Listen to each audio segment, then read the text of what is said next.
Ready? I'm ready. Do you have a starting way you started, or it Yep. kind of comes in? Okay. You mean to start the podcast? Do you intro the show or anything? Oh, yeah. Big time.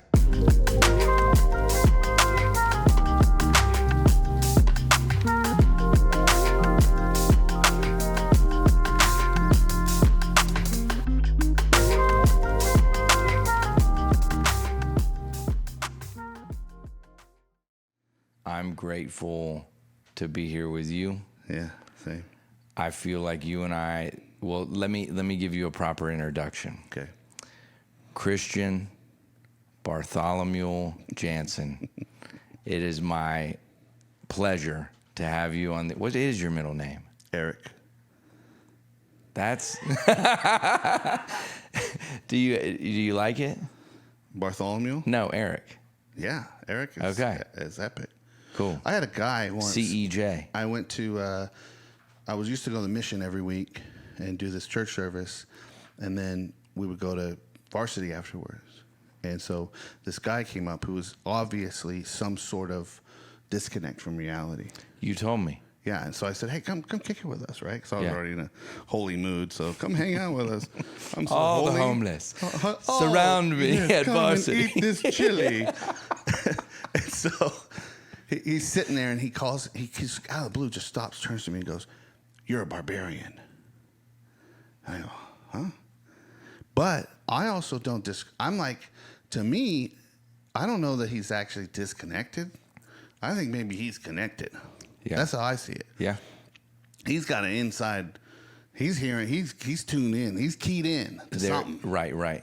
And so then I can't remember what happened. Whether it was a lecture that came after a book that I started reading. I think I was in seminary at the time, and then I had read about the Vikings and how the Vikings had stopped the Catholic expansion into their land. I think to like Ireland and stuff.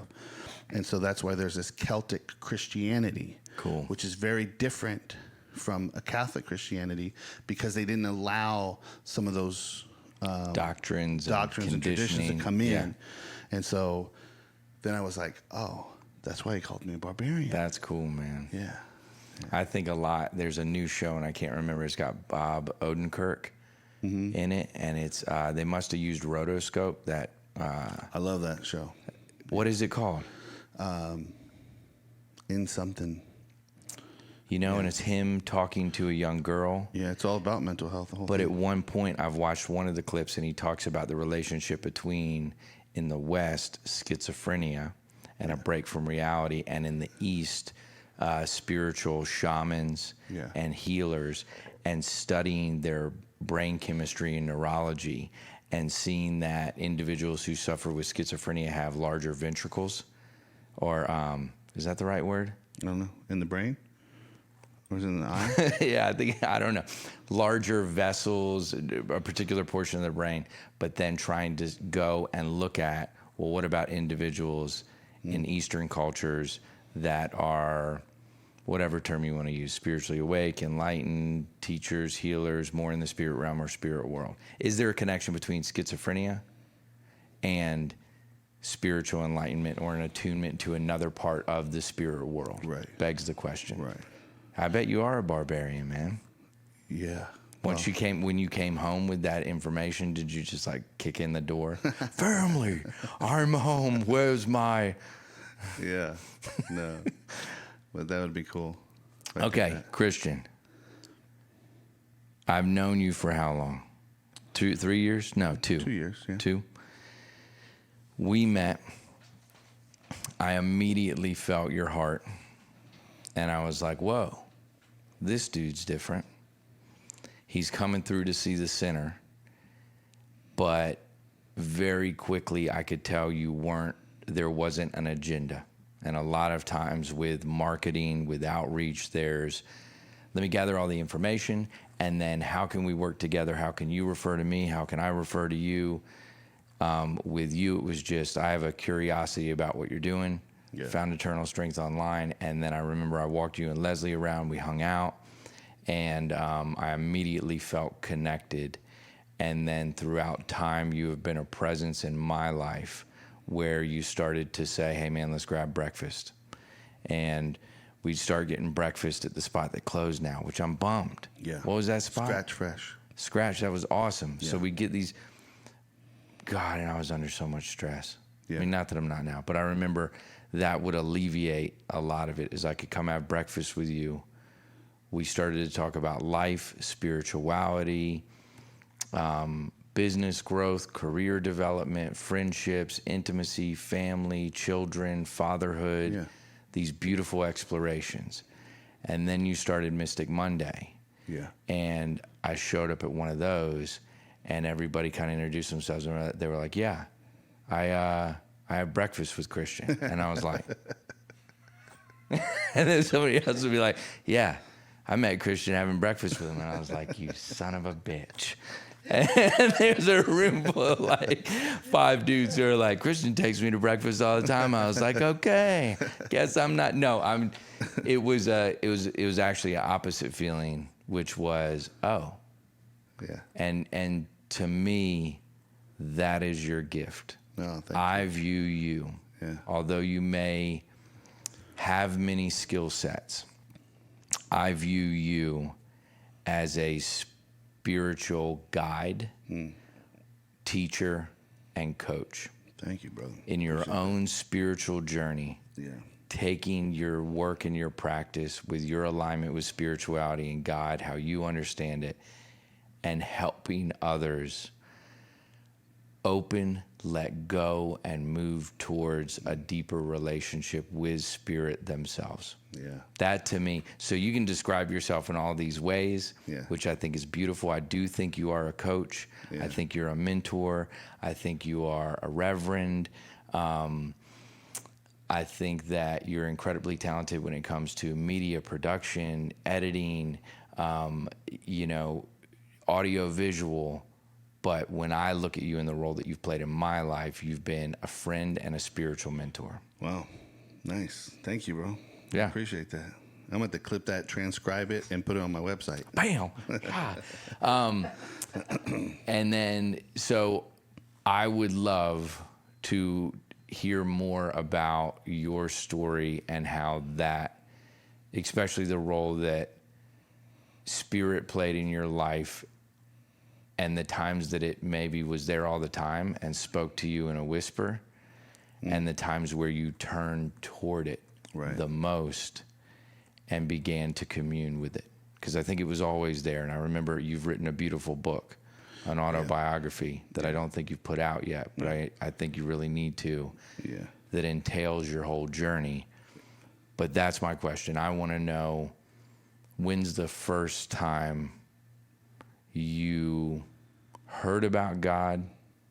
And then when is the first time that you feel like you really yourself spoke to God? Yeah.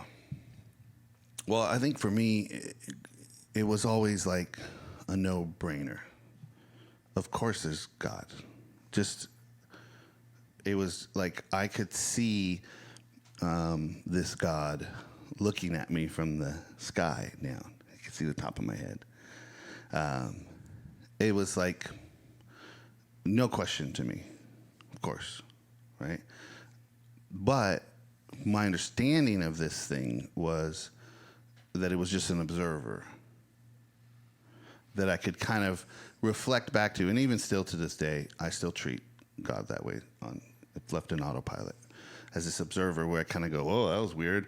Like, did you see that? Kind of like, and so, I didn't really have a religious upbringing, although there were times when my dad was trying to get sober and we would go, he was a youth pastor he was short-lived youth pastor term at this Methodist church until he cussed us all out. How old were you, man? I don't remember. I had to be, 10 or 11, maybe, probably 10 or 11. And I do remember getting baptized in the Methodist church, and they do the sprinkle. And so, but they sprinkled me in front of the church. And I don't know if I hyperventilated or if it was some spiritual thing, but I passed out.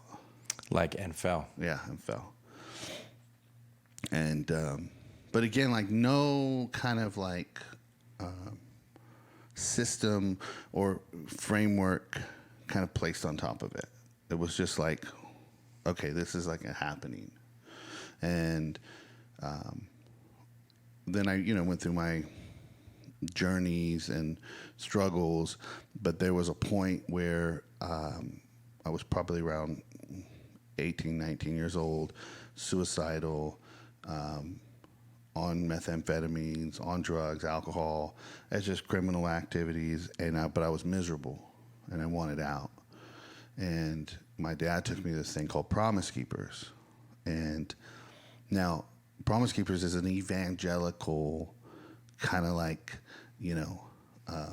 save them and slay them kind of ministry. You know what I mean? Oh, how many people said the sinner's prayer? Okay, 10,000. Cool. Now let's go turn that into donor money, right? And this was in California. And I had no clue, again, the same thing, like no reverence for the framework. I couldn't even see the framework at that point in time. All I knew was all these men at this huge, at the LA Coliseum, all these men were walking down to the field. All men? All men. Okay. Promise Keepers was all men, which is a great concept, Promise Keepers, right? Like, we are Promise Keepers, like to be a man, to be a stand-up dude, right. to show up for your family, show up for your friends. So I think that's really like where the call to like work with men came out, right? And so I just would see all these guys going down there. I'm like, I got to go down there. Again, I don't know why. I'm not like signing up for the insurance plan when I die, to make sure I go to the right place. Right. I'm just and it's not like your dad's like, you got to go down there. You're just standing there observing, and you feel this pull where it's no question. I'm going to walk down there too. Yeah.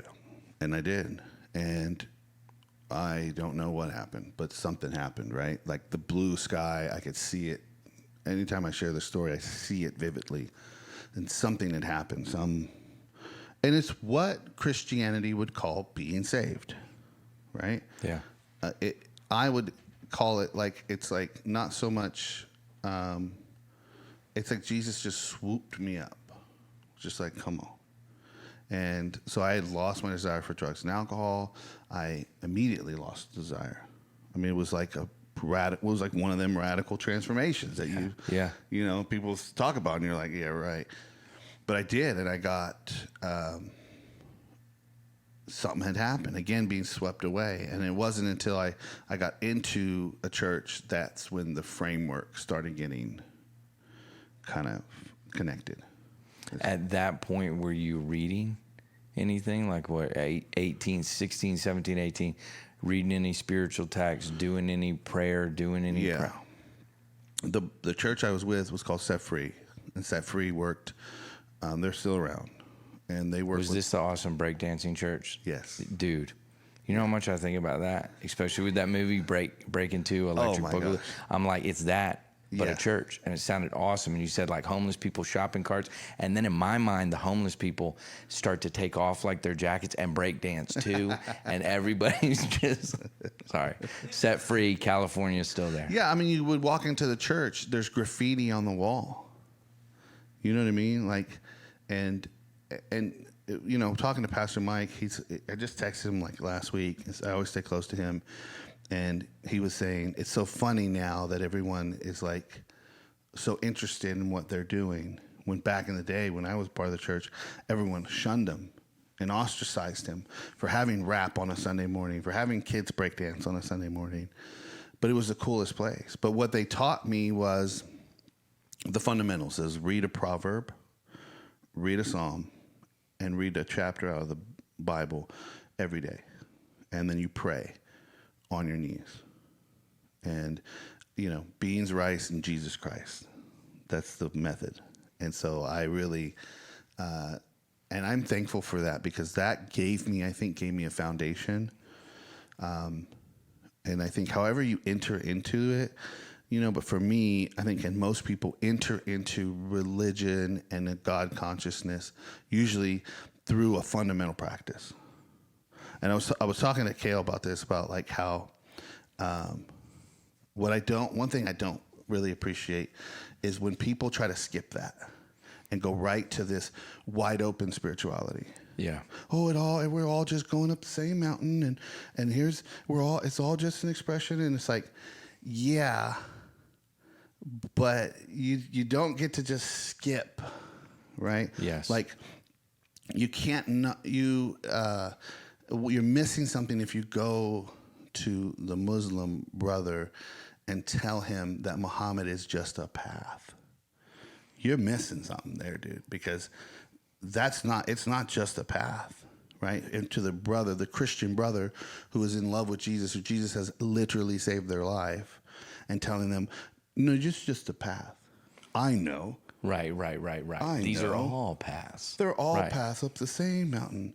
And I don't like that because it discredits the commitment because religion does offer us something, which is it offers us some guidelines.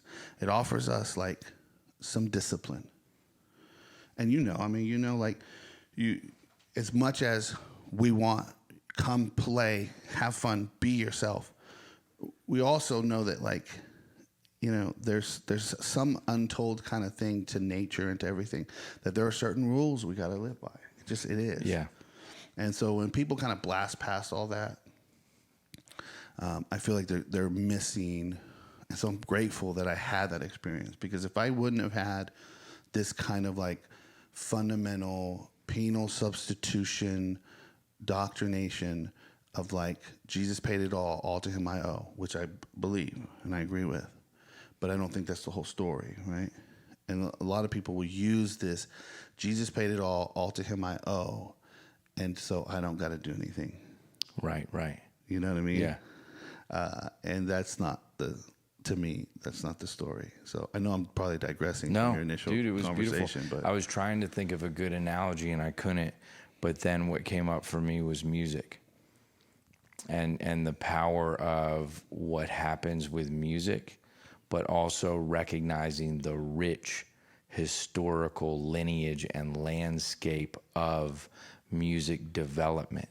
And it's like when people just try and go, it's all good music, like you're missing the beauty, nuance, and complexity of how music came to be, how different cultures understood their relationship to music, how sacred it was, the study of the instrument, you know what I mean? And it's like the people who are like, I listen to anything, man, except for country. I don't like country. And you're like, you know, and it's like a thing where you're now you've minimized this thing that if you really understand it and you go back to it, what was your starting point? What's your relationship with spirituality or God or music and your journey? And so I can go to me and guitar and 13 and studying the guitar and learning different scales and then watching different guitarists and watching move from rock to jazz to R&B. But it built this foundation that I'm grateful for. And now my relationship with music,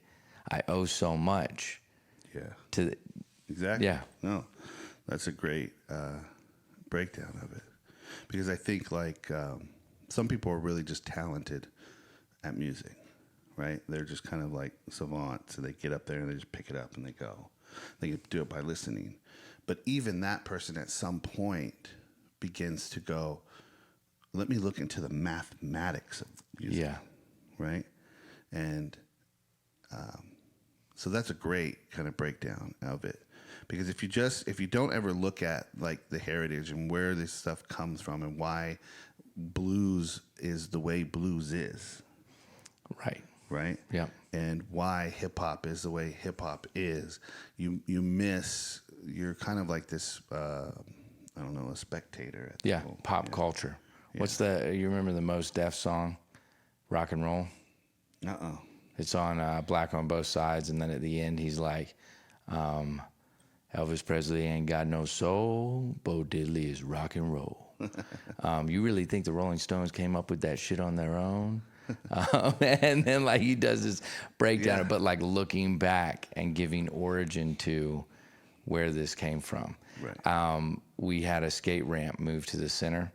We got another one donated. The old one's pretty beat up. We're probably gonna use it for firewood and then set up this new one. But the mover that came, young dude, And he spent all day yesterday breaking it down. He's breaking down the other half, but I was talking to him, and he's like, man, I really love what you're doing here. And he makes music production, but then he's like, you got to come out to this one thing we do. And I looked at his Instagram, and I could tell it was somewhat faith-based. But then in the back of this U-Haul truck, man, we're sitting there, and once he knew it was safe to talk to me about Christ and Jesus, he was like, kind of shared his story. And he was like, man, for a while I was selling dope and I was just misled, and then started going to this one church, and he described his steps. Yeah. He was like, at first it all felt like judgment. Felt like this pastor was just like critiquing me and judging me, but he was speaking the word of God into me. Yeah. But I read for a long time. He's like, for a long time I'd read it, but it wasn't a real relationship with it. But then it started to click. Then it like clicked in, and he was like, and now I'm with it and I'm in it and I practice it. I told him about King's Kaleidoscope. Oh yeah. Who I really want to bring my buddy Janson to that show with us. Show, yeah. But back to my original question. So, Promise Keepers, walk me past that. So that happens in your life. Yeah. This radical transmutative transformation. Yeah. You are free and in attunement with God and Christ and the living Christ. Yeah, and the expression of it was, which I'm so grateful that I got connected to the Set Free, because their thing was, so this was really my truly first church experience, really, is this breakdancing hip hop. We would go do these block parties, and we'd have barbecue, this California barbecue, which is hot dogs and hamburgers. Cool. Yeah, it's not Georgia barbecue, okay? So we'd have this barbecue, and we would set speakers up, and we would rap and break dance, and we would invite all the neighborhood, and right deep in the hood, right? Think of the hood as place. But of course, we're rolling with a bunch of, dudes that like, are loving Jesus now, but 5 years ago, right? You know what I mean? Right. So it's all good, right? Like, and we would that was how they did church, and then they would invite you to church, and you came or you didn't, right? And it was this like active participation in this thing. So, and I'll jump kind of forward to coming out here to Georgia. Yeah. And going to a big church here and going like, whoa. Now, I didn't know that was happening. Like, now when I look back at that shift, I can see, I don't want to use the word traumatic because it's so used, but it was more impactful than I knew. I think it broke my heart without me knowing it, because what then I got exposed to was consumer religion. Yeah. What do you got for me? I show up for me. It's all about me. Yep. 1, 2, 3. It's all about me. Not service based. Not service. And service, like, okay, yeah, I'll give my money, right, so that those people can serve. Or I'll volunteer once every 3 months. Yeah. At this community garden. Right. Yeah. And so then came nothing wrong. Listen, community garden people, love you. Do it. But then I was exposed to this culture of, Christianity. Like, I had always heard about like cultural Jews, right? Who are like people who are Jewish by culture, but not necessarily by birth and lineage, right? Right, right. And so that was when I realized, there's a cultural Christianity. It's a culture of Christianity, but it's not actual Christianity. And believe it or not, it was at that church that this pastor gave this message on the history of Christianity. And when I started that, I started diving. That's when I started reading old authors. That's when I started checking this stuff out and going, wait, we weren't always like this? And how did we get to this point? Yeah. And starting to study the evolution of Christianity as a faith. And that's when things started to change. And that was when I had another kind of crisis. canon moment in my life where the framework that I had always accepted as true started to crumble. It started to rust and just break away. Now, if you think about that, like, I'm seeing all of reality through this lens. Even though I'm a terrible Christian at this point, right? I'm like, I don't think that. well, I was doing a lot of cocaine and running the streets and doing a lot of wild stuff, so I wasn't like meeting the mark. I wasn't doing it very well. But You haven't heard still, of the cocaine Christians? They're a large denomination. So, but there was the framework still, though. I had this framework or a filter, a lens that I was seeing everything through. So imagine that lens starts to crack. Yeah. And then you're like, what am I looking at? And so everything started to deconstruct. And I had a huge, it was like again, that suicidality, that thought of like, I can't exist in this. I don't know how to be in reality. I don't know how to be.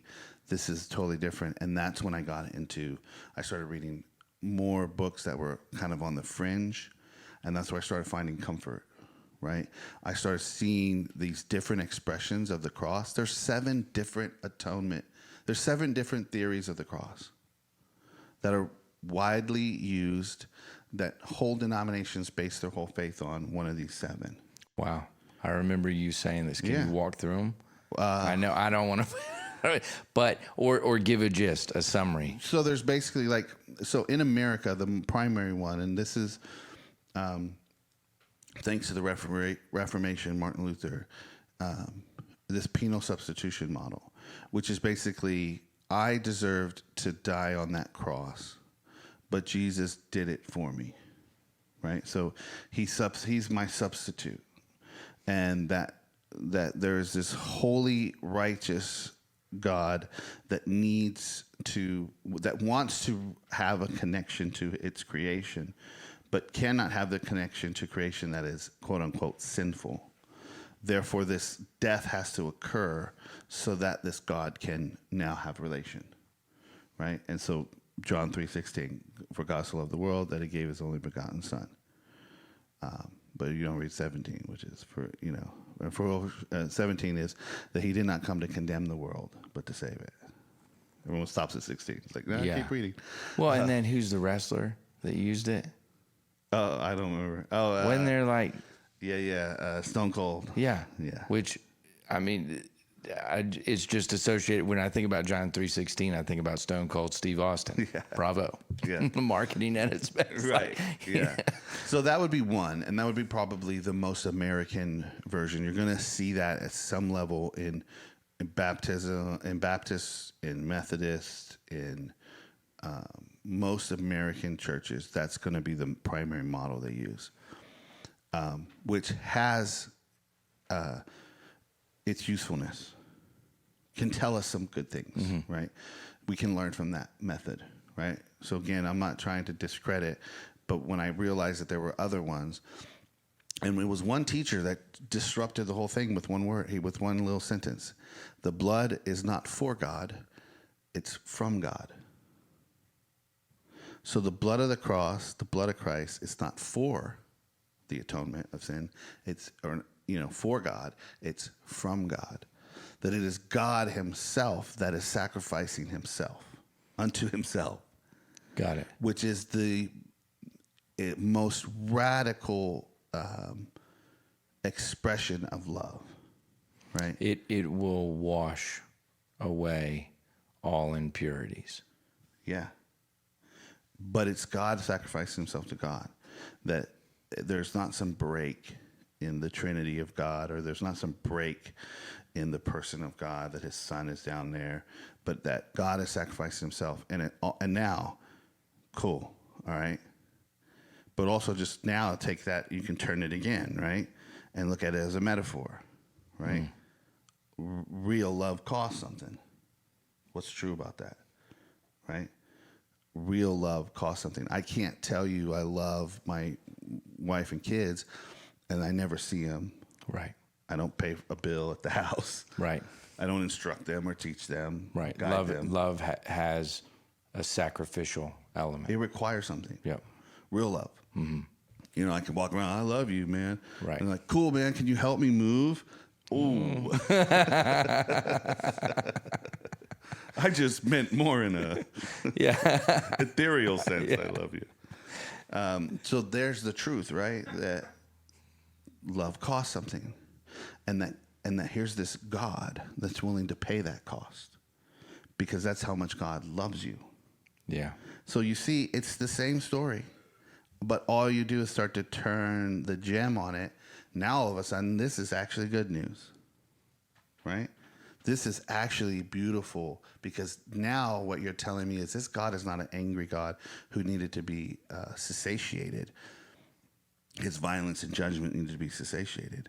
This is a God of love that will do anything and everything to be connected to you. Whatever needs to happen, because God's ultimate desire is to be connected with his people. Yeah. Right? Yeah. And so, boy, that's good news. Yeah. I can let go, right? I can receive. Really, the trick is to receive that love. Right. Right. A radical, non-judgmental, But that's so scary for so many people. So scary. Yeah. Yeah. So we need the framework of the penal substitution, because we can't. So this is why I'm saying, like, if you enter into this radical love of God through a penal substitution theory, ideally you're going to grow beyond that initial expression. And then that love means something much more. Yeah. So we don't know what to do with this love. So we have to tell stories of binary judgment, because the acceptance of this radical love from God, that is, God is love, is so hard to digest. Yeah. So we're just going to play a game with it because we can get the game. Oh, I understand. Yeah, okay, cool. You died for me. I was really my punishment, but you went to jail for me. Right. Oh, that makes sense. Appreciate it, bro. Yeah. Well, and it makes me think of many people's journey who may have been getting a large overview conceptual narrative of Christianity, a story of Christianity, what it means, what it represents. And then as they get older, as we do, reflecting on their own life, their own childhood, why do I believe what I believe? Where did this come from? Yeah. Where do I hold guilt and shame? You'll watch a lot of people come away from any religious upbringing because they go, oh man, I'm not going to buy into that. But you wonder if the buy-in was because there wasn't more steps involved in understanding the depth of that radical love. You know, at least for me, Yeah. that was kind of my experience. I'd go to church when I was younger, and we didn't go all the time, but like to a Methodist church, and it was cool. And I'd look around. I hated the music. It was a rough band. And what was the one song? Mary, did you know that you? I didn't like All it. the guys out there in suits singing, but doing a little dance. and then, dude, I'd just eye the crowd. Yeah. And I was just like, because from an early age, the most judgmental, hypocritical, and hurtful individuals I met were the most self-proclaimed Christians. Yeah. And so this association happened for me where I was like, I don't vibe. That's not me. But you also have an inherent, I would say, God-given ability that you know the secret. Like, it's like, and I find this with people who are self-proclaimed alcoholics and addicts, that we all, from a young age, could walk into a room and go, oh, I know something about this room. Like, you are all pretending not to see. An energetic felt sense. You pretend like everything's fine, and everyone in here knows it's not okay. Yeah. But we're all just going to pretend it is. And I think that there are certain people that just have it. And I think you have that, right? So when you're sitting in that church, you're kind of going, oh, y'all are pretending something. It feels fabricated. There's an inauthenticity here. Yeah. Yeah. But then, you know, what's interesting, and I've always been, and thanks for saying that, but I've always been really fascinated by, motivated by, and influenced by musicians and artists and those on the fringes. So when I would get somebody like that, who in an interview on TV would say God or Jesus or divine, my ears would perk up. And I'd be like, but it had to be somebody that I really thought was cool. Yeah. It really did. It had to be somebody that I was like, no way. Yeah. And most of the time, those people had really interesting journeys that included some type of steps, study. You know, it's like they'd really immerse themselves. Right. It wasn't just, you know, everything's God is a radical acceptance. It was more like I wanted to understand more. Yeah. So I was thinking as you were talking, Christian, I remember I want to know more about, well, I'm thinking about the best way to say it. Throughout your life, you have been faced with decisions and which road to continue to walk down. And I can remember you telling me in your work with Steve Harvey, in your work with music, with your friend, with successes, that you had to come back and attune and align with spirit and align with God and ask yourself, where am I going to walk and what does my trajectory look like? Yeah. And I just want to know more about that. I think about the buddy that you had that you made music with, and you had some pretty big fame with it blowing up and getting really popular. And I think about the time that you told me, I think I was on the phone with you. I think you had COVID. You had COVID and I was on the phone with you, and I was going to drop off the book that you had written that I had read through. Oh, yeah. And you told me the story about your friend wanting to continue to do music and you really contemplating and praying about it and deciding not to. Yeah. And I still see you walking that path. I still see you with many potential opportunities in front of you and trying to figure out what that trajectory looks like. And you are a beautiful soul, man, because you are always very vulnerable and very, very honest. And I think a lot of people that can make feel uncomfortable. Yeah. Because they have their own vulnerabilities. Yeah. But the way it'll get projected is for somebody else who's just kind of decided, I'm going to do this. Yeah. This is what I'm doing. They're kind of going, I don't want to keep coming back and having to ask Spirit or God whether or not this is meant for me. Yeah. I really see you practicing that. And I'm curious about that process, and I'm curious about how you wrestle with it and how it shows up for you. Yeah. That's a great question. To me, Well, I am the best interviewer. you are Dr. Pastor Reverend Uncle Grandpa You saw Wes. the thing I sent you with the guy that was like, I'm Eagle Hawk, Reverend man Doctor. being Dr. Reverend. Renowned, and he was like, they're going to fly me to the lab and study my brain. Yeah, that goes well. When I sit and I let go, and I really try to just all that stuff, what I kind of fundamentally boil down to is I don't like the answer, to be honest with you, because I want to be revered. I want to be on the stage talking to about this stuff. I want to be influential. I want to be powerful in people's lives for positive good. And what I always get is, what's today? And take care of your family. And I'm always like, come on. Like, call me to the mountaintop. Call me to the river.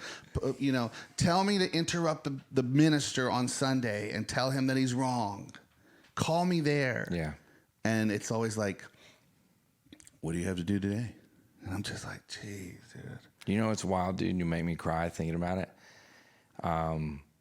But you are a source in my life that if I got to a place, because a lot of that stuff I crave too, But then I look at it, and dude, the more I get of it, the more I'm like, oh God. Dude, we went to our friends' group love, their concert, and like 4 different people stopped me and were like, you're that guy from Instagram, and you give those amazing messages, and you're a part of it. And I couldn't imagine it being 100 people. Like, it just sucks my soul. And I'm like, because I'm such a people pleaser. But if I was called to the mountaintops and did this huge thing with eternal strength and became a multi-millionaire and was doing all this like service, dude, you'd be my guy. I'd be like in the sea of fucking chaos, contemplating whether or not I want to live in all this like money, fame, adulation, falseness. I'd be like, I got to go have breakfast with Christian. Yeah. Right. I got to ground. I got to pull. Yeah. So to have you walking that path, it always pulls me. It's a modeling that pulls me to questioning what is any of that to begin with, you know? And this isn't like, because I'm thinking of like your audience, and I'm thinking about the variations of how they might relate to spirit. And I'm saying to you, like, this is not like a magical moment when I sit and I hear this booming voice. What I have is years of experience of empirical evidence that when I chase these things, I get miserable. When I don't chase these things and I slow things down to the day to day, and I just worry about like taking care of my responsibility as how I've been understand it as a man and a father and a husband. If I boil it down to those things, I seem to have, I wouldn't say easier, but there's a rhythm to life. Yeah, absolutely. So I'm not telling you like I sit here and I hear the voice of God telling me. What I have is empirical, non-refutable, scientific evidence. Habitual. When every time, like, because I'll do it. Yeah. It's a cycle for me. It's life. It's like there's this like 30-day cycle, and somewhere along that 30-day cycle, I see the shiny object, and I go, oh, I want more money. I need to build this. I'm going to make this ministry. We're going to have this, and we're going to go. And then I get to a point where I go, ugh, and my heart breaks, and I can't do it, and I'm like lost and confused. Yeah. And I have to go back to that grounding. Yeah. What's today? How do I take care of this family? Okay. Or who's been entrusted to me to take care of? Right. And then that cycle also can be on like a bigger scale. So that's why I have empirical evidence that tells me that like, no, this is the path. Yeah. Is the slowing down. And then what happens is my experience and scripture begins to align. You know, do not worry about tomorrow, right? Tomorrow has enough problems of its own. Yeah. What's that? Jesus. No, but there was one of the moms that's a huge supporter of the center sent me that and wrote it on a card, and I have it up on my altar. Yeah, it's a particular verse, but it's the problems of tomorrow are the problems of tomorrow. Yeah, they will take care of themselves. Right. You know, do not worry about what you will eat. You know, the birds of the sky, you know, they have their food, or what you will wear. The grass is clothed with beauty, right? Like, look at nature. The whole thing is going and happening, and needs no encouragement, and needs no direction, and needs no like aligning or anything. It doesn't need to. Trees don't need to sit and be still for a while. Like, they just are. And so Jesus is pointing us to this thing and saying just, and that's hard. It's heartbreaking. It's heartbreaking, man. Yeah. It's heartbreaking. Yeah. It really is, man. Because God, I hate money, dude. And I don't give a fuck. Yeah. But like, I also freaking love money. But I'm gonna always be on the sense, because people have been like, well, you gotta change your relationship with money, and you need to allow an abundance and manifest. And I'm sorry, man, but the heartbreaking part for me is that we live in a culture where something has that much power. Food, shelter, survival, monetary gain, how we treat it, what we do, nothing should hold that amount of power other than spirit. And that's the heartbreaking nature, is that we have socially constructed materiality and money and monetary gain and what we can obtain and made it more important and you see it all the time. You see when people become ill, when people have larger struggles, all of a sudden, none of the material matters in the way that it did before. Well, you know what's interesting is because I have a contentious relationship with money, right? But one of the things that I've learned is there's this principle: seek first the kingdom of God, and all things will be added unto you. When I shrink my life down and I get to just today, and I just do these things that are before me, that day might get blown up, right? Someone might call me and go, I smoked crack and I need some help. Okay, cool. Blow up my day. Now I'm hanging out with you, right? Needed to make some money. Yeah. But I'm over here. When I just let go, there is a natural flow. Provision comes. Right. Yes. But again, it's provision. I love that It's distinction. not excess. And when I get humbled by this all the time, I'll have that sense internally that goes, I need more, I need more. And then I kind of have to sit and just look and go, what more do I need? Yeah. Yeah. Like it is all taken care of. I love how you said provision, because provision is like food, water, shelter, clothing, and we think even more. It's the center. It's the space that you But we think the only way to obtain it is to get the money to then purchase it, to then do it. I'm not diluting the role of it, but it's like those things can also show up in a multitude of other ways. Yeah. In your life. Yeah. The provision it's that God is taking care of the whole thing. And you know, people will be like, does God care if I have milk in my fridge? You know, and I say, yeah, I think on some level, yeah. But when we go to God for something, what we get back from God is God. And we're like, no. I don't want more of you. Yeah. I need milk in the fridge. Right. God's like, no, come to me. Right? Like, and all things will be added to you. You'll enter into the thing and that milk will be there and you'll be like, yeah. I had milk money all of a sudden. Yeah. Yeah. But we're like, no, not you. I don't really want you. What I want is what you can do for me. And that's this materialistic thing. That's what we've turned religion into. And I think that's what kids and young people are rejecting. Yeah. When they are telling you, because I'm thinking about your audience and I'm thinking like, when your kids are saying, I don't want to go to church, they're not rejecting the Spirit or they're not rejecting Christ. No. What they're rejecting is this system ain't real, ain't true. Yep. And I know it and I can see that and I'm rejecting it. Yep. And also, we don't hold very well. Mike said it very well in the documentary, which is like, you stop explaining things to people when you get older. Yep. So brilliant. I've used that with my own children, and it's worked. That's the best message I've heard. And so what happens is there's so much that religion and that can offer, especially young people. But when they start asking questions and they start doubting, so much of us don't know how to handle that because we have our own doubts. So we don't know how to hold their doubt. Like, there is not a Christmas that goes by where I read the Mother Mary story and I'm always like, yeah, cool, okay. Virgin birth, yeah, got it, let's keep moving. Yeah. No, I never read that with a sense of like, got it. I'm always like, something's missing here. Yeah. Now, if I want to continue on this path, I got to get comfortable with that tension. Right. And so that means that when somebody is questioning stuff, they can come ask me because I got my own questions. Beautiful. But when I'm scared of my questions and I haven't answered them and I haven't asked them and I've been holding on to them and daddy held on to them and my daddy's daddy held on to them and it's just the way we do it. And little Timmy comes up and goes, why we do it this way? Yeah.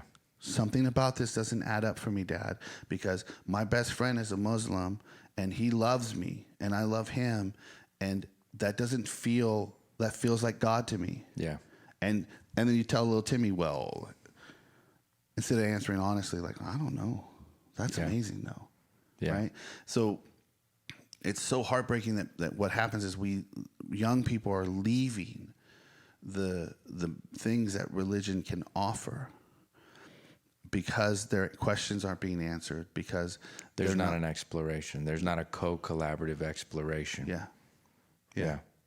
You're making me think a lot about my buddy Janson, man, Yeah. who lost his son on Father's Day, and how he's got all these questions and there's no answer. Yeah. And I'm just there. That's all you And can do. And I'm like, I don't know, but I know I love you, and I know these truths, but I'm here with you to walk. But like, I think you hit on a beautiful point, which is we think that in order to become intelligent, we have to know all the answers. Yeah. And there's a beauty and a humility in the most intelligent teachers to say, I don't know. Yeah. And I'm more curious about the questions that can be asked than the answers that can be provided. We go to God for certainty. Yeah. So then what's the true object of my desire? It's not God. It's certainty. Right. Certainty is the thing I want. Yeah. When we do that, and that's the way we exist and relate to it, it is going to turn into a bunch of like rules and systems and processes.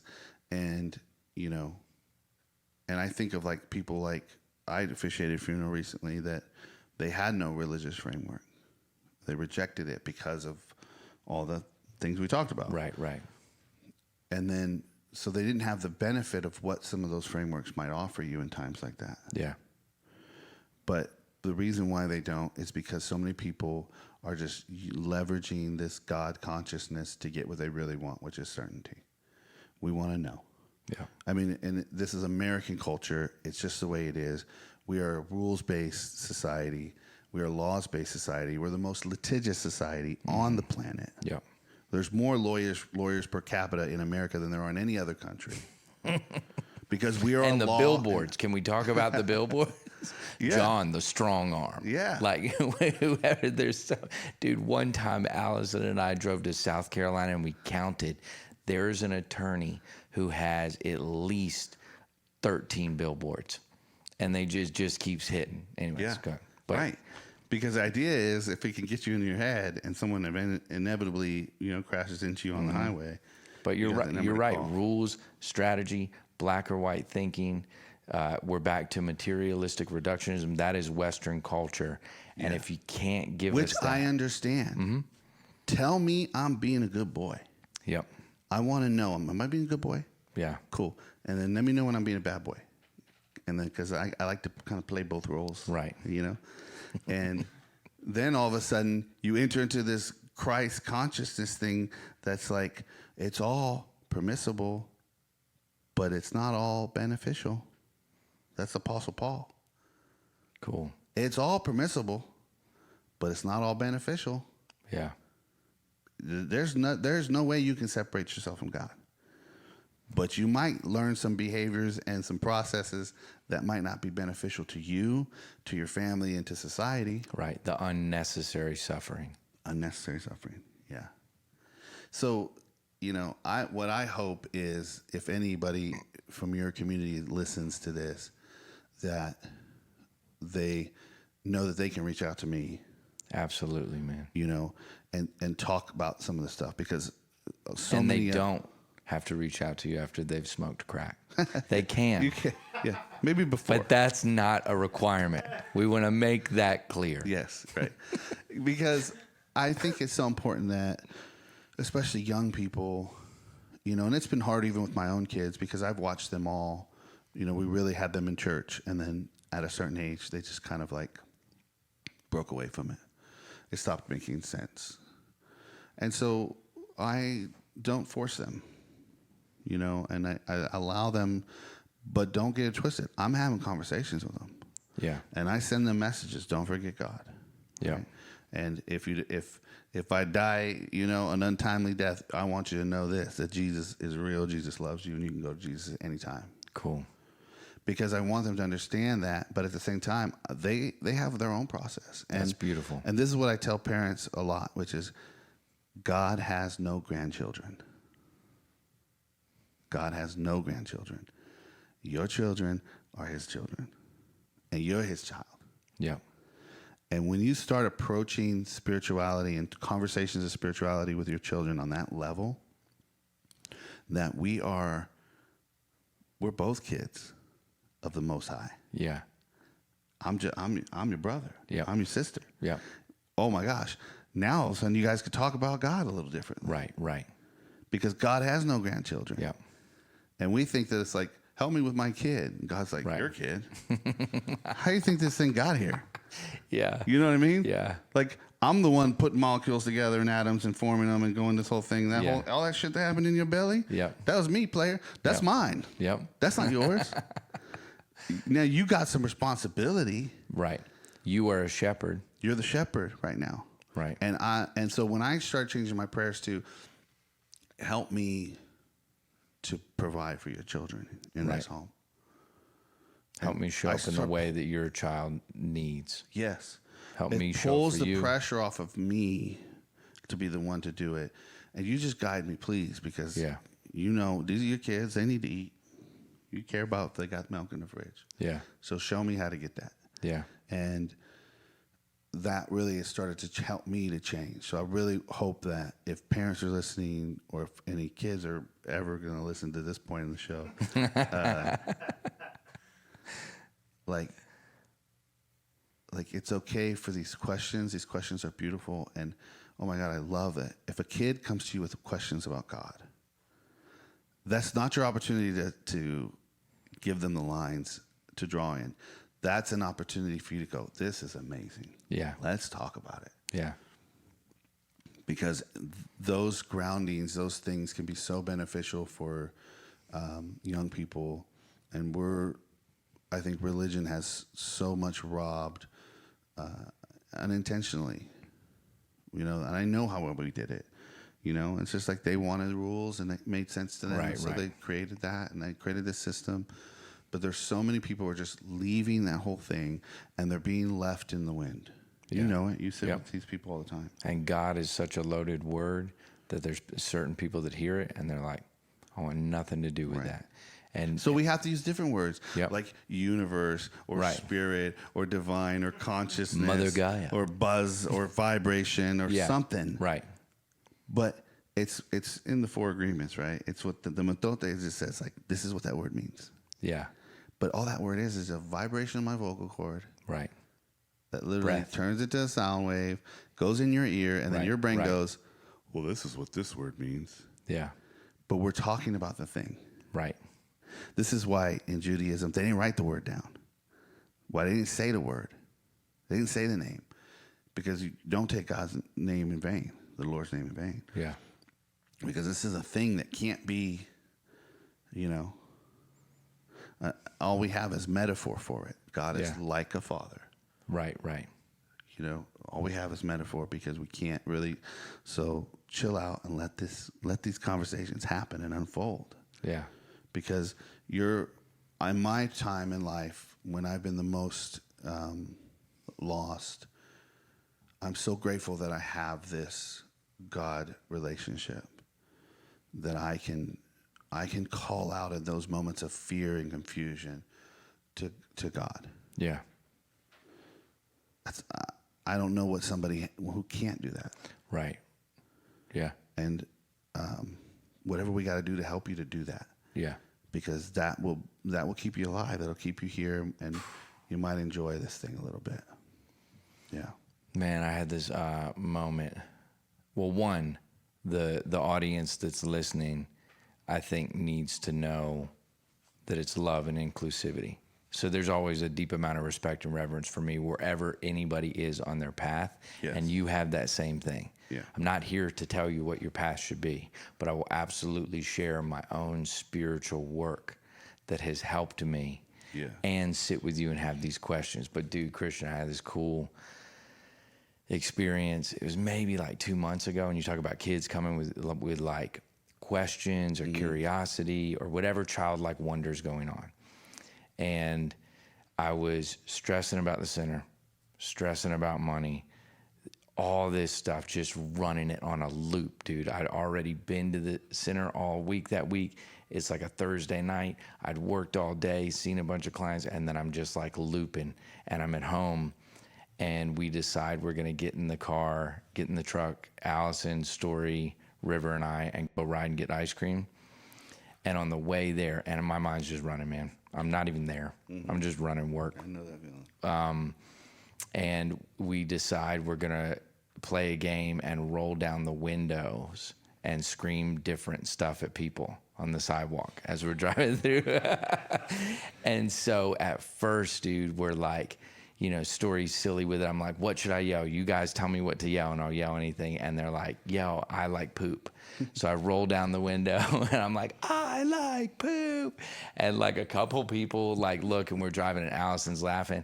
And then River's getting really into it. And she's like 7. She's getting into it, and she's like, okay, Dad, roll down the window and say, God is always right beside you. Dude, I can't even talk. I'm just like, start crying. And I'm like, where'd that come from? You know? Yeah. And like all of a sudden, man, it's just this moment of like, I forgot. Yeah. And she's my reminder. Yeah. She's teaching you. Yeah. And so She's your Allison's, spiritual guide. Allison's driving, and Allison's like, and I'm like fucking crying. And so Allison's just like, Dad's crying and he can't talk right now. And River's like, well, yell it. And so I'm like, then I got to hit the window, and I'm like, God is always beside you. That felt weirder than yelling, I like poop. Yeah. I felt more embarrassed Yeah. to yell out the car window, God is always beside you, than I fucking did to yell, I like poop.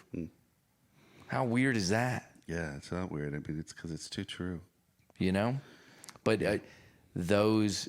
How dare you be beside me, no matter what. But what are people going to... No, it was more of like, what are people going to think? Yeah. Why is this guy yelling that weird thing? Whereas like, why am I not thinking that about I like poop? I'm like, whatever people think, they can think. It's because we all know that's true. Yeah. And we don't like it. Yeah. And I think that's honesty. You got to be honest about that. Yeah. You don't want God next to you all the time because Yeah. it's scary, because we have these preconceived notions. And so here's this child, and Jesus says it, right? Unless you become like these little ones, you will not enter the kingdom of heaven. Yeah. These little ones know. Yeah. They don't got to be told. Yeah. That's why like children's like Bible stories are so simple, and you Yeah. know, they're like, of course, Yeah. God is next to you. Yeah. I love that. I think that's just a beautiful example of God's love for you, Absolutely. right? That God knows you're there struggling and is going to use whatever means necessary to get to you, to touch your heart, to remind you that He set you on the path, Yep. that He's with you on the path. I mean, He in the royal Right. sense, I guess. He goes by they. Yeah, Sorry, pronouns bad are joke. they there. That was a joke. I love all of the youth that we work with that utilize different pronouns and Yes. play with Right. gender fluidity. But that's I why I'm think it's making this beautiful. point, right? Because when I say he, it's like Comes with another It's connotation. a whole this thing, and it's It's like loaded again. it's just metaphor. And then if we can break down words and let go of words, I like that, man. Yeah. Moving to playing with semantics, getting at, like you said, operational definition that we can kind of agree on. When we say God, what are we talking about? When we say love, what are we talking about? Instead of getting uppity and being like, we need to explore together more. Okay, so here's what I want to know. Okay. You're 45, right? Yeah. All year. You're 4 years older than me. I want to know, for the audience, for people that are listening, tangibly, what are you excited about? What are you working on? Where can people find that? But then more so, and again, I don't want to put you on the spot, man, but I see you as having many beautiful services available. Yeah. I still see you as a spiritual guide, but I know that you are doing more than that. You are doing coaching, and there's different elements of the coaching that you're doing. And then I know Most High is running strong, and you guys just sent out your newsletter, Yeah. and you're still screening and showing the beautiful documentary, Everything is Fine. Yeah. But then also Kale's new documentary Yeah. that you guys just Yeah. put out. So I want all of those updates, because then I want to put links and like just let people know what's going on so they can understand the essence and the heart of Most High. Right. And then they can understand you as a spiritual guide being available, but then they can understand the services that come with that. Like if somebody wants to do coaching, whether it be a parent, a young person, anybody of any walk, kind of going, okay, what's available? Yeah, well, I think you kind of broke it down pretty well. So, we have the coaching that's available, and coaching is, it's really just sitting with you. But that's you one-on-one. That'd be me one-on-one. I do some group stuff too, which can be beneficial. I like groups, and so that's something that's very, available. Coaching is not therapy, but it's very therapeutic.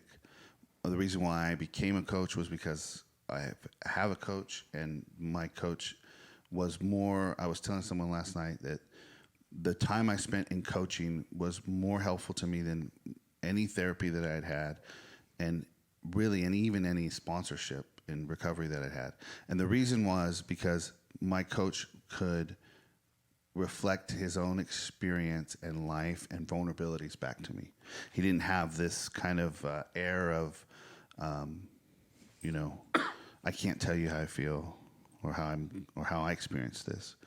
So that's why coaching, I think, is a very powerful tool to help people along in their journey, because you can access somebody on. It's just like we're on the same level, and it's just about asking the right questions. So coaching is available. The Power of Story, which is what we do. Sorry. Coaching, back to real quick. Am I understanding it correctly that anybody dealing with anything could come and engage in coaching, and what coaching would help? You could do a deep dive where you go, where are you? Yeah. What do you want to focus on? Yeah. And how can we together put a game plan in place, a structure, goals, and start to really understand what you want to obtain and where you want to get. This could be in business, this could be in spiritual, this could be in familial relationships, in your own depth work. But it's more about the coaching and the structure and accountability. I'm horrible at promoters of myself. But you're exactly right. That's how I see it, is like if you want some structure, like, dude, I am not a good coach. You talk to me all day long and somebody will be like, I want to brush my teeth more. And I'll be like, what is brushing your teeth? Right. What does teeth mean that's what to I you? like about coaching is it's forward facing. So it's about what actions and things can we put in place to help you to get to where you want to go. And that could be various things. And so much depends on the client, on their depends own on unique, you. what when their goals are. When I was meeting with my coach very regularly, I would show up and it would be like, what's going on today? And I might want to talk about my ministry and how to get my board put together, or my financial insecurities, or a problem I'm having with my wife, or I might want to talk about this idea I had about God that was weird. And so we could cover any of those things. But not only did we cover it, but we created action steps associated with that. Beautiful. So because everything would kind of come down to like, do I need to do something? Well, okay, what are you going to do? When are you going to do it? Who helps you to keep accountable to that? What would be the benefit of you doing that? All of a sudden, I'm finding myself growing because I have all this action, and I'm not just kind of like analyzing. There is a place for analytics, just that. Right. But this is a strategic game plan. Yeah. You're assessing, evaluating, and then sitting and putting together a very clear, where does my action and energy need to go in these arenas? Yeah.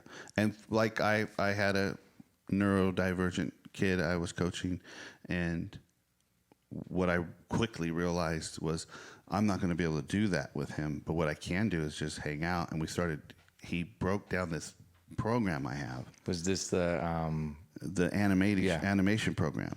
And he got someone to draw his character that he already knew, and then he learned how to animate the character on a program that I'm like, I know, but I don't. And so what I found was, because we were coaching, I didn't have to like adhere to any kind of rules or system or process. But what happened was he got motivated. He found something he enjoyed.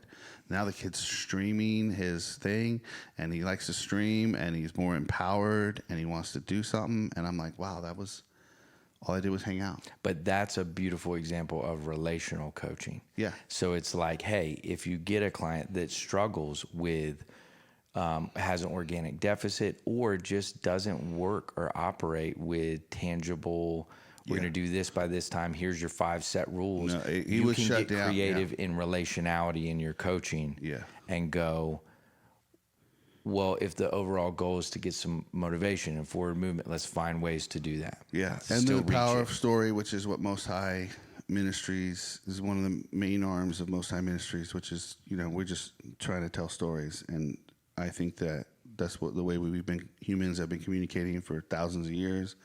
It's all story. So How many documentaries now? I think we have 13, 14 documentaries. There's over 150 recovery stories on our Most High Media app. And it's totally free. And totally free. So if you go on your phone or Roku and just go to your app store, Most High Media, and you can access this. And this is really good, I think, for parents who have people who are struggling. We had this one young person on, Lily, and she shared her story. And in her story she's the quintessential, did the extreme wilderness, bag over the head, throw you in a van, drive you to Virginia thing. And she talks about that experience and how horrible it was. But then keeps going on, and now where she's at now, where she's spiritually mature at a very 21 years old. She's got this inner knowing about God and life and recovery. And so there's so many stories like that I think is so powerful when someone else is struggling or wanting to learn, to just watch some of this stuff. Absolutely. Like you said, a parent who may have a young person dealing with addiction, substance abuse, or anybody who's got a family member, the idea of watching these stories can give insight, awareness, framework, can help so much. Yeah. And, these people are all people I know and got their number. So if you're ever watch someone and go, can I talk to that person? Awesome. Yeah, absolutely. You Awesome. can talk to that person. And all of them would be willing to talk. And we're working on funding a documentary called Facing Fentanyl. We want to interview, we have a bunch of different parents and loved ones who lost someone to fentanyl poisoning. And so we want to share that story with all the fentanyl deaths that's happening, that's not going down. I'm hoping that this idea will be obsolete, but it's not. Right. Yeah. The numbers keep going up, and now there's new fentanyl getting out there. There's Narcan, resistant fentanyl. Fentanyl is in freaking 80% of all the street drugs. Anything that's a pill that you take that is not coming out of the pharmacy at Kroger is 80% chance that it's got fentanyl in it. And what is the reasoning behind that? Just economics, monetary gain? It depends on who you talk to. It's been flooded in the underground drug market, and it's the easiest thing to cut with. The person that I like to cite for this is Sam Quinones, and he just wrote a book about this. His last name is very similar to Cajones. Sam Cajones. All right. And he talks about it. He talks about why this is so widely spread. It's really easy to manufacture. You can manufacture it in a warehouse in Mexico. It's really easy to get the goods and the chemicals to create it in Mexico. So it's really cheap to make. So he can give this deeper insight into why. If you want to learn more about it, I would say look up Sam Quinones. He's got a book that just came out where he covers this. And the book he did before covered meth, and much of it the same kind of thing. So what happens is you can make this. It's not like cocaine or opiates or heroin, where you have to grow that in a field. So that then you're exposed to drone surveillance or satellite surveillance. So in Mexico, you could get popped for that. But in these things like meth and fentanyl, they can manufacture it in a warehouse. Discreet.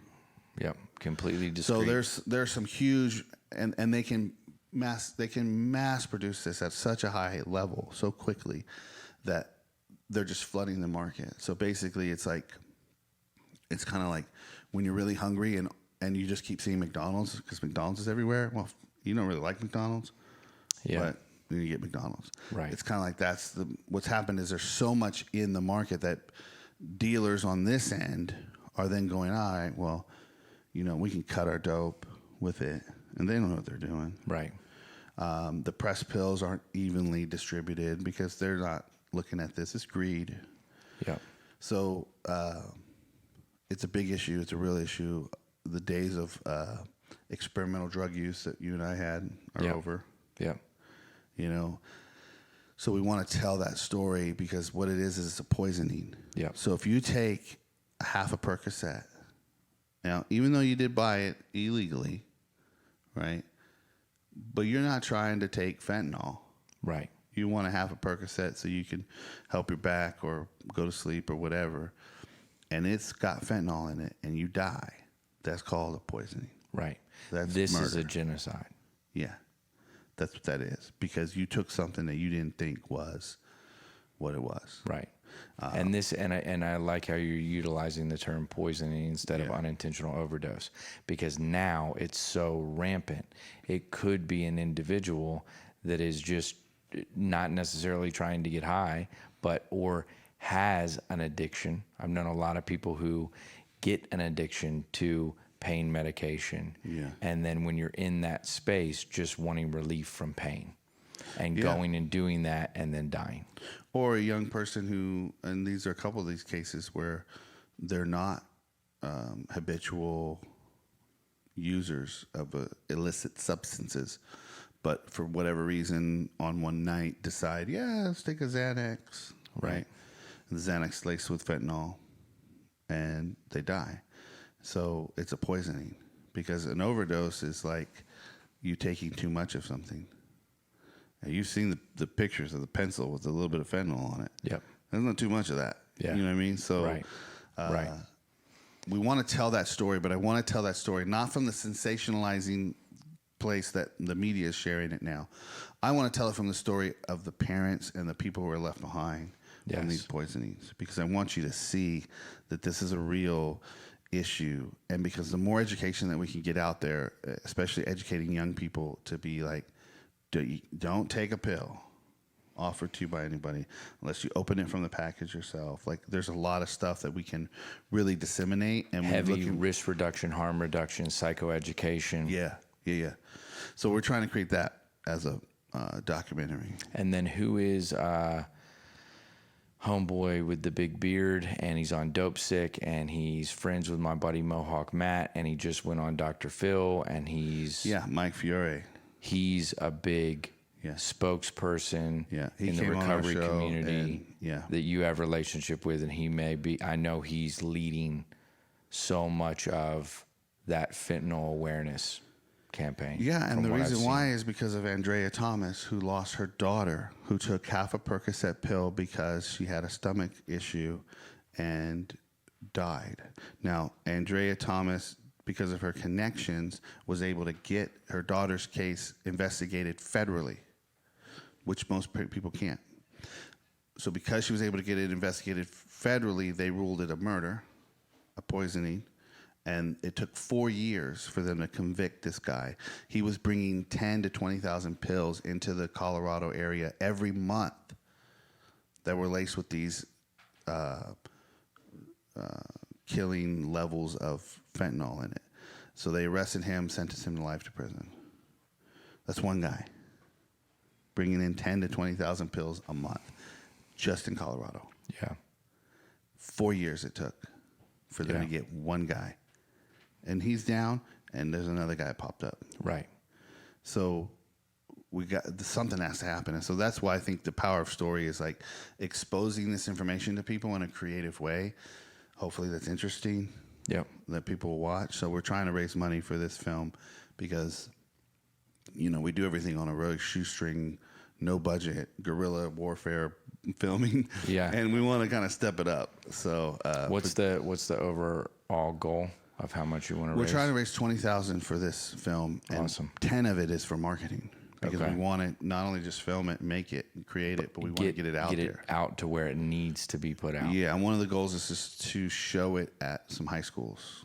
Awesome. So that young people can get exposed to this. And if anybody wants to make a donation, they can do so. mosthighmedia.org, and you can hit the donate button. Awesome. And there's an option to do monthly donations. Yeah. But every penny counts. Yeah, absolutely. So even if it's just like, hey, I'm going to throw $2. Yeah. great. Because it's all going to go towards that. Yeah. Awesome. Yeah, dude. Thanks, man. Yeah. This has been great. Thanks for coming on the Eternal Strength podcast, which is really at the Most High Studio with all their equipment. Thanks for coming on the Eternal Strength podcast, sponsored by Most High Media.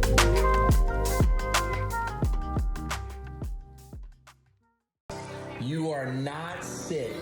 You are not broken. You are not damaged. You are eternal strength. Eternal strength. You are Eternal strength. You are Eternal strength. You are Eternal strength. You are eternal strength.